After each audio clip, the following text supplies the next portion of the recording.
Here are 5 things you need to know about the fastest production car ever built. There's a lot of competition nowadays for fastest accelerating out of the dig.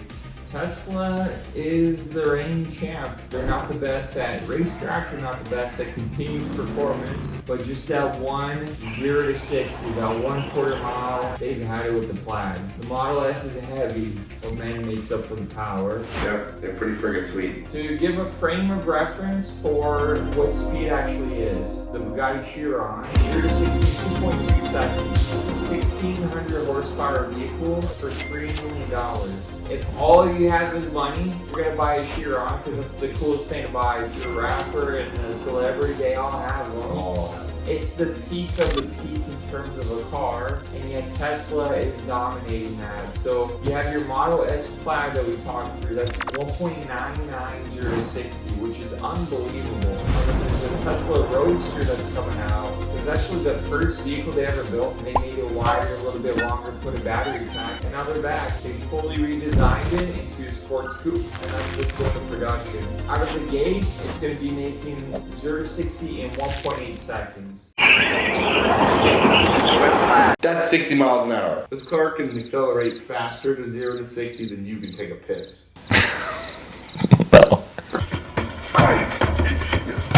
So it's light, it's nimble, and it has a gigantic battery to be able to provide all the juices to accelerate. 620 mile range.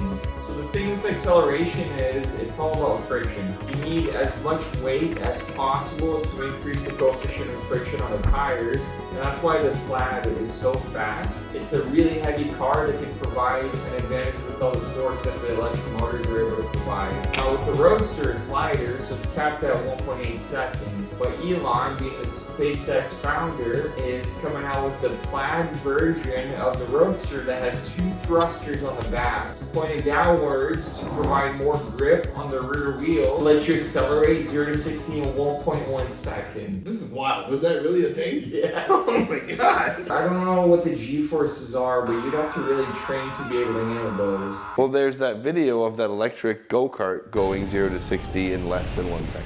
And then there's reliability. You need a real dragster car. Those that can really accelerate, that they need a full engine rebuild. To get those kinds of G-forces, that kind of acceleration, you need something monstrous if it's a gasoline or a diesel-powered vehicle. With an electric car, you don't have that many parts that can break. You have the battery, that's the biggest concerning thing, but Tesla has an 8-year, 100,000 mile warranty. The downside is you can't tune it. It's really hard to make any updates to performance, software, anything like that. What do you need to do? You're already going 1.8 seconds. The counter argument is, why would you need to do anything? Right. Correct, yeah. Tesla's gotten a bad rap with the Cybertruck accelerator pedal coming loose. Tesla has the least amount of recalls of any manufacturer. They have some panel gap related issues. Well, they haven't figured it out yet. They're too new of a company. Right. Hiring the right people. Yeah, and Tesla's expanding so quickly with global manufacturing facilities. To keep the process control tight on all of those, that's tough. There's comfort. It's a Tesla. They ride well, made for comfort. They're a little harsher than other cars. The springs have to be a lot stiffer to account for as heavy of a vehicle as it is, so it can still handle well. As a result, you feel the bumps a little better. Yeah. Pros and cons, you're in a sports car, you want to feel the road, you want to feel engaged. Right. So for the Roadster, it's not a bad deal. Did they get rid of the It's so They went bad. all in. It was so bad. And then there's elegance. It is a Tesla, equivalent to Mercedes-Benz or BMW or Audi. It's a prestigious brand. If you get out of a Tesla, okay, you might be doing something right with your life. Or your dad is. Thanks, Pop.